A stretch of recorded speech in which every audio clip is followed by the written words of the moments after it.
L'Allemagne vous parle. L'Allemagne vous parle. Peuple d'Angleterre, ici la voix que vous avez appris à redouter, la voix de la terreur, qui vous apporte aujourd'hui encore l'humiliation de nouveaux désastres. C'est une folie de vouloir s'opposer à la puissance invincible de notre Führer. Si vous avez la sottise d'en douter, je vais vous en fournir de nouvelles preuves.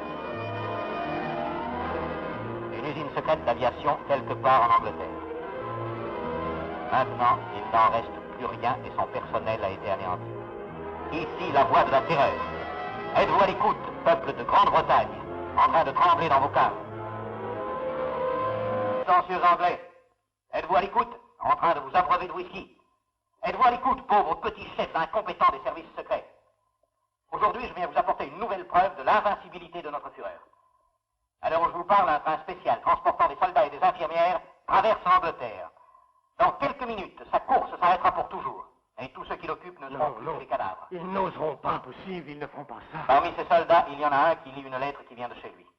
C'est la dernière qu'il recevra. Le train aborde un virage. Il siffle désespérément.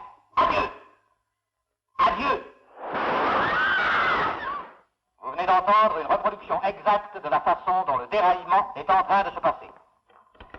J'ai su tout de suite, bien sûr, que la voix était un membre de votre auguste bureau. Vous osez insinuer que l'un de nous... C'est une plaisanterie, Holmes, elle est de très mauvais goût. L'ennemi a su que j'étais chargé de l'affaire le soir même où j'ai été convoqué. Ce fut très habile, Sir Ivan. Mais voyons, vous perdez la raison. Sir Ivan ne peut pas être accusé de trahison. Qu'avez-vous à répondre, Sir Ivan? Je vous félicite, monsieur Holmes. Ne repoussez pas cette odieuse accusation. Non, il m'est impossible de croire à une telle trahison. Il n'est pas question de trahison. Sir Ivan Barham n'est pas Sir Ivan Barham. Qu'est-ce que vous dites? En mars 1918, le lieutenant Ivan Barham était prisonnier en Allemagne. C'est là que sa stupéfiante ressemblance avec un certain Heinrich von Bork, un membre jeune et brillant des services secrets allemands, décida définitivement de son destin. Un matin, on va le chercher pour le fusiller. Pour l'assassiner, plutôt.